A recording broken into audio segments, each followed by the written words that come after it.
Okay, let's dive right in. Think for a second, how often do you really rethink something you're already, pretty sure about? Hmm. Like a fact you learn, or maybe an opinion you've had for ages. Exactly. It's probably less often than we might imagine. Hmm. There's this really interesting idea, the first instinct fallacy. We tend to trust our gut, right? We do, but the evidence actually points, well, the other way quite often. Yeah. When psychologists looked at, I think it was over 30 studies, they found that when people did change their answers, Uh-huh. the majority of those changes actually led them to the correct answer. It's wild. And there was that Illinois study you mentioned where they literally looked at eraser marks on like 1,500 student Oh, exams. yeah, I remember that one. Get this. Only about a quarter of the changes students made went from right to wrong. Only a quarter. Wow. But half of the changes were students fixing their own mistakes, from wrong to right. That's significant. It really is. I mean, I've even seen it myself. Students who pause, who rethink that initial impulse, they often do better. And if we sort of zoom out from exams and think about how we handle information generally, it tells us something, well, pretty fundamental. Like what? Well, the material we looked at points this out. We're super quick to update our phones, our computers, our clothes even. Oh yeah, definitely. Always want the latest gadget. Right. But when it comes to our beliefs, our knowledge, we tend to dig in our heels a bit. We kind of seize and freeze. Seize and freeze. I like that. There's comfort in certainty, isn't there? Absolutely. Even if a little bit of doubt might actually be, healthier or more accurate. It's so true. We'd laugh at someone still using, I don't know, Windows 95. Yeah. But we might be clinging on to ideas from, well, just as long ago without even realizing it. And in the world today, with things changing so incredibly fast, that clinging on can have real consequences. Yeah, think about the early days of the pandemic. So many initial assumptions about the virus Oh, definitely how it spread, who was most at risk. turned out to be wrong. And those mistaken assumptions, well, they had a huge impact. Lives were affected. It really forced a kind of global rethinking, didn't it? About safety, work, interaction, everything. And it's not just recent stuff. That old U.S. Forest Service policy, that 10 a.m. rule for putting out every single fire. Right. The idea was suppress everything immediately. Yeah, and then you have tragedies like the Man Gulch fire. It's a really stark example of what happens when assumptions aren't questioned, even when the stakes are incredibly high. So this kind of brings us to the core of this deep dive then. Yeah, it's not just about how we rethink the mechanics of it. It's more about fostering a mindset, right? An attitude that actually embraces rethinking. Exactly. Learning to let go of knowledge or opinions that maybe aren't serving us anymore. And finding our stability, our sense of self, maybe more in our flexibility than in being rigidly right. Anchoring ourselves in the ability to learn and adapt. So we're going to explore how we can all get, well, a bit better at this really crucial skill of thinking again. Okay, so where do we start? What's the first step? Well, I think the very first step is just recognizing that we need to rethink sometimes. Like we were saying with the first instinct fallacy. Right, that gut feeling isn't always golden.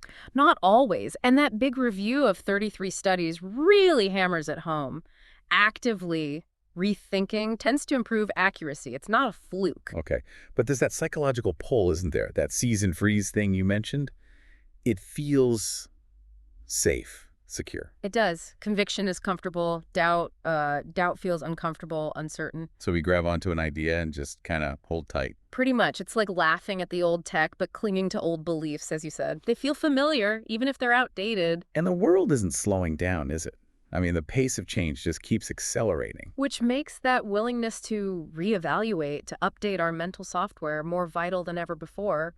What worked yesterday might genuinely not work tomorrow. Okay, so recognizing the need is step one. But what about, like, intelligence? Doesn't being smarter just make you better at this naturally? That's a common assumption, but the material we reviewed suggests it's actually more complicated than that.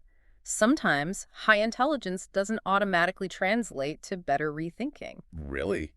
How so? Well, take the example of Mike Lazaridis at BlackBerry. Clearly a brilliant guy, right? Especially with device design. Absolutely. BlackBerry was revolutionary for its time. Totally. But he seemed to really struggle to rethink his core beliefs about the market as smartphones started changing. He was kind of stuck. Stuck on the keyboard, maybe? And the email focus. Yeah, and things like instant messaging. He hesitated on making BBM cross-platform, didn't see the potential maybe. And then along comes WhatsApp. And sells for, what, $19 billion?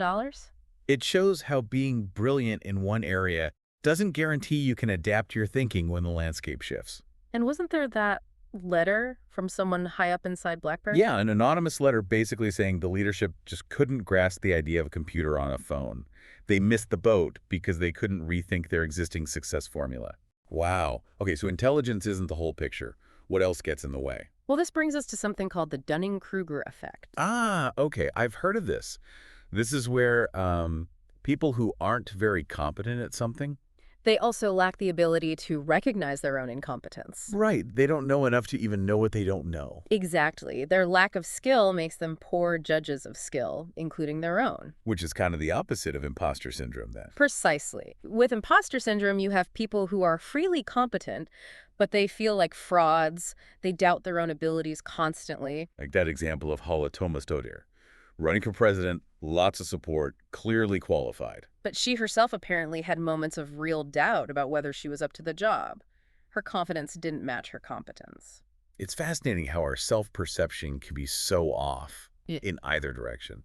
And speaking of being off, the material had some great pub quiz style facts most people get wrong. Oh, yeah. Those are fun. Like the official language of the U.S. There isn't one. Correct. No official language at the federal level. Or the Salem witch trials. People think burning at the stake, but it was actually hanging. Mm-hmm. And Mickey Mouse? Not drawn by Walt Disney initially, it was by works. Right.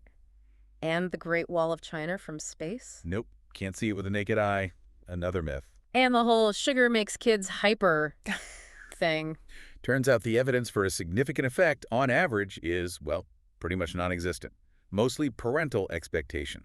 These examples just show how easily we can hold on to, incorrect information without even questioning it. And it connects back to Dunning-Kruger, right? If you Mm. don't know much about a topic. You also struggle to judge who is an expert or what real excellence in that area even looks like. You lack the benchmarks. That makes sense.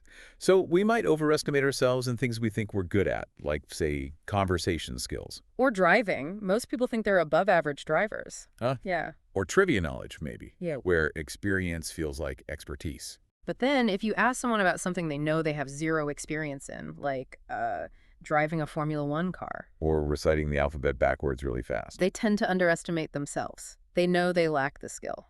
Absolute beginners rarely fall for Dunning-Kruger. So the danger zone is when you know a little bit. Enough to feel confident, but not enough to see the gaps. That seems to be where overconfidence often creeps in. Okay, so we've got the first instinct fallacy, the comfort of seize and freeze, the Dunning-Kruger effect. How do we actually get better? The material talks about confident humility. What's that about?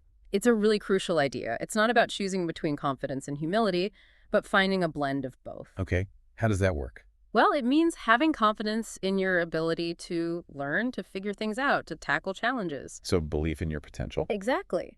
But at the same time, having the humility to recognize that your current knowledge might be incomplete, your current methods might be flawed, you might even be working on the wrong problem altogether. Ah, I see. So confidence in the process or in yourself as a learner, but humility about your current answers. You got it. It's that sweet spot, trusting your capacity while acknowledging your fallibility. That's what keeps you questioning, keeps you open to learning. And this isn't just theoretical, right? The research backs this up.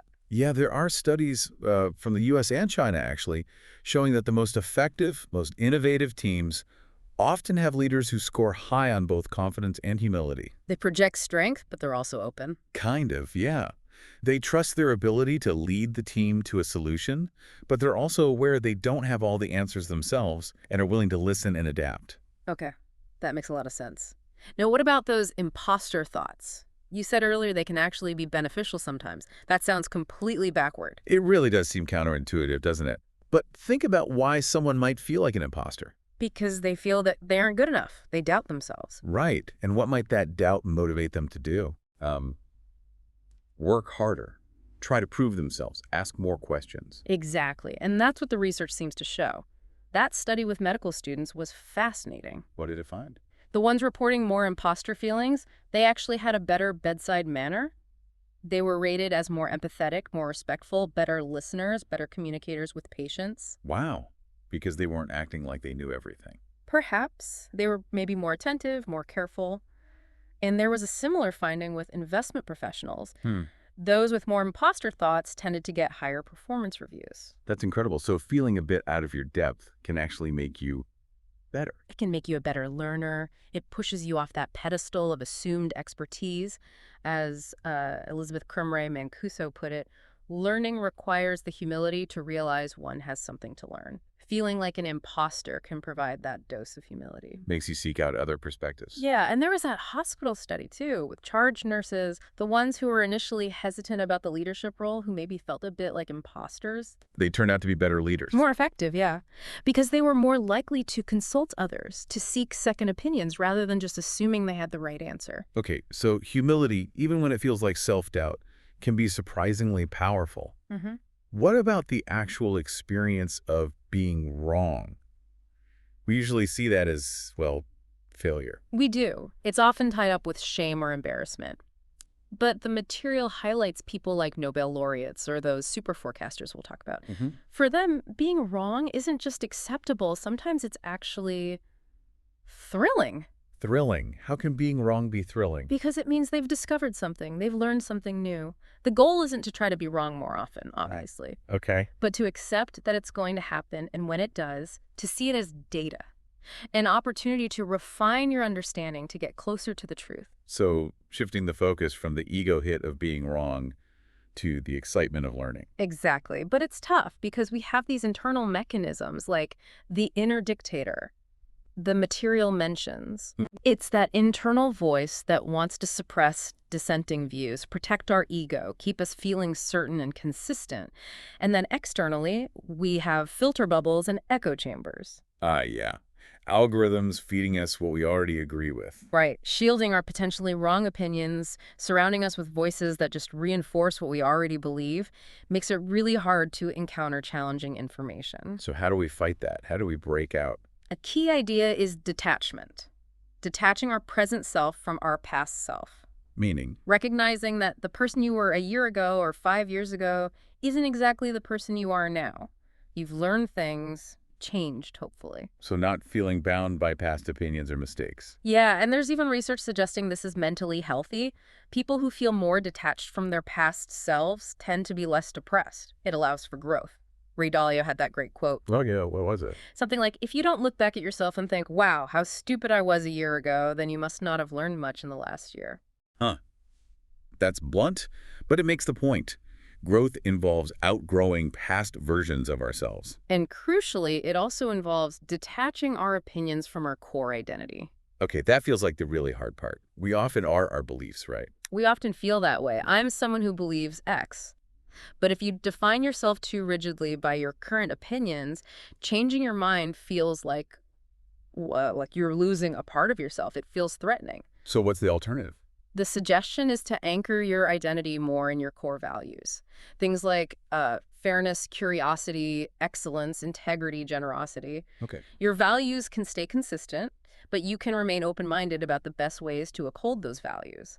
The specific beliefs or policies might need to change as you learn more, but the underlying value remains your guide. So my value might be security, but my opinion on the best way to achieve security could evolve based on new evidence without threatening my identity. Exactly. It gives you stability while allowing for intellectual flexibility.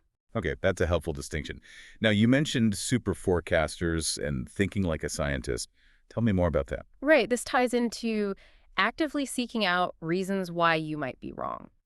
The material uses Jean-Pierre Bugums as an example, a top election forecaster. What's his approach? He's described as passionately dispassionate. He approaches forecasting like a science experiment, testing hypotheses, looking at data objectively, not getting emotionally attached to one outcome or one method. Even though his background is in military history, not like political science. Right, which might actually help him avoid some of the ingrained biases of traditional pundits. He focuses on maybe overlooked factors, media narratives, candidate name recognition, which issues are actually motivating voters. He looks for the signal in the noise. And there was another one, Kirsten Morrell. Yeah, another top forecaster. And her background is totally different. Again, something like human hip mechanics and robotic wheelchairs. Wow. So diverse backgrounds can be an advantage. What's her mindset? She said something really telling. There's no benefit to me for being wrong for longer. So finding out she's wrong sooner is better. Exactly. She sees discovering an error not as a failure, but as progress. She mentioned the good feeling of discovery when she realizes she needs to update her forecast based on new information. It's that thrill of learning again. It really is. And there's this paradox. Great scientists, these super forecasters, they seem comfortable being wrong in the short term, Uh-huh. precisely because they're terrified of being fundamentally wrong in the long run. That fear motivates them to constantly test, question, and update. So the short-term, oops, I was wrong, prevents the long-term, wow, I was really wrong. Kind of, yeah. Jeff Bezos put it well. People who are right a lot listen a lot, and they change their mind a lot. If you don't change your mind frequently, you're going to be wrong a lot. Listen a lot, change your mind a lot. Okay, that brings us to the social side. It's hard enough changing our own minds, but admitting it publicly, that feels risky. Hugely risky. Fear of ridicule, losing face, damaging your reputation.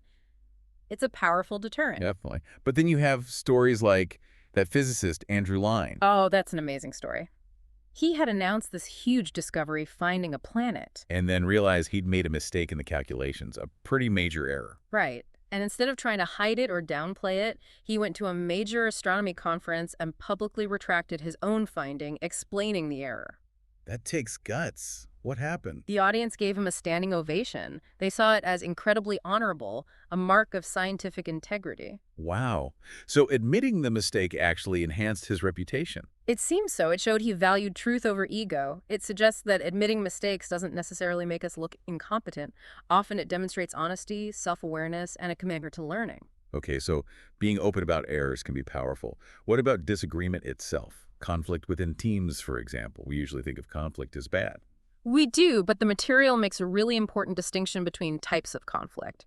There's relationship conflict. Personal clashes, friction, not liking each other. Exactly. And the research is pretty clear that kind of conflict is almost always bad for team performance. It drains energy, erodes trust. No surprise there. But then there's task conflict. Disagreements about the work itself, the goals, the methods, the ideas. Debating the actual substance. Right. And dozens, maybe over 100 studies across different industries. Tech companies in China, delivery services in the Netherlands, hospitals in the US, they find that task conflict can actually be beneficial. Beneficial how? It can start creativity, lead to deeper understanding, uncover blind spots, and ultimately result in smarter choices. It forces people to examine assumptions. So, arguing about the what and how can be good, as long as it doesn't become personal. That's the key. There's that quote. The absence of conflict is not harmony, it's apathy. If nobody ever disagrees, maybe nobody really cares that much, or they aren't thinking critically enough. That's a strong point. And the Pixar example with Brad Bird. Oh yeah, for The Incredibles. He deliberately sought out people who were known to be a bit difficult, disagreeable, maybe disgruntled misfits. Why would he do that? Because he knew they wouldn't just accept the status quo. They would challenge ideas, push back, force everyone to justify their choices. He wanted that creative friction. And, well, The Incredibles was a huge success. So he was building in task conflict intentionally, like those challenge networks. Exactly. Organizations like the Pentagon with their murder boards, or the White House using similar critical review teams, or Google's X division where they actively try to shoot down new ideas. They're all trying to simulate that critical perspective to force rethinking before launching something. Even the whole process of peer review in science is fundamentally a structured form of task conflict designed to catch errors and improve the work. Okay, but conflict isn't always smooth sailing, right? There are downsides mentioned too. Definitely. Task conflict can sometimes spill over into relationship conflict if not handled well. And it can sometimes drown out quieter voices, maybe newcomers, introverts, people from minority groups who might feel less comfortable speaking up.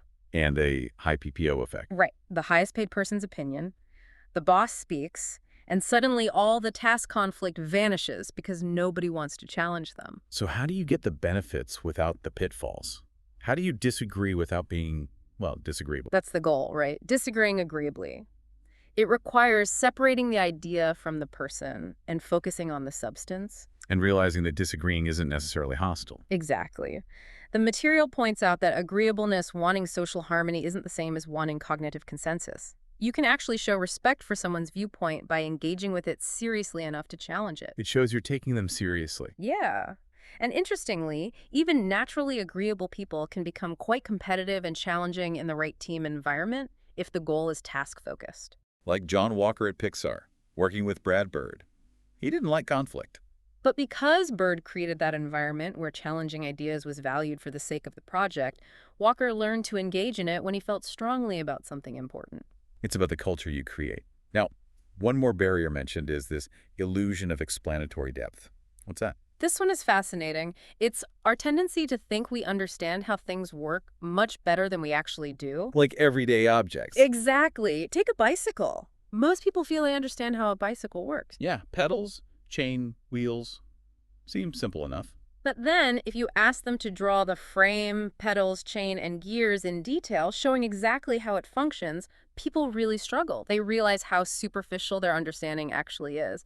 Same for pianos, earbuds, zippers, toilets. We know what they do, but not really how they do it in detail. Precisely. We mistake familiarity for understanding. And this illusion means we might hold strong opinions on complex issues, healthcare, economics, whatever, without realizing how shallow our actual grasp of the mechanics really is. And asking someone to explain their reasoning step by step can sometimes reveal those gaps. Yes, it can force them, and us, to confront the limits of our own knowledge. A bit like the Wright brothers, apparently after their big arguments, they had a much deeper, shared understanding of the problems they were trying to solve. The conflict revealed the gaps. Okay, so explaining things helps us see what we don't know. Now, just briefly, the material touched on trying to get other people to rethink. Yeah, that's a whole other challenge, interpersonal rethinking. In the usual ways we try arguing, like a preacher trying to convert, or a prosecutor trying to win, or a politician trying to gain approval. They often just make the other person dig in their heels even more. They backfire. So what's hinted at is a better way. It seems to lean towards a more collaborative approach. Less debate, more exploration, acting more like a scientist testing hypotheses, with humility about our own views and genuine curiosity about theirs. But that's probably a whole deep dive in itself. Definitely sounds like it. Okay, so as we wrap up this deep dive on, well, the power and necessity of rethinking, what are the main things listeners should really take away? Gosh, there's a lot there. But maybe three key things. First, just being aware of that first instinct fallacy. Don't automatically trust your gut reaction. Pausing to rethink often leads to better, more accurate conclusions. Okay, challenge the first instinct. What else? Second, actively cultivate that confident humility. Believe in your ability to learn and grow, but stay humble about what you currently know. That balance is crucial for opening yourself up to new insights. Confidence in potential, humility in current knowledge. Got it.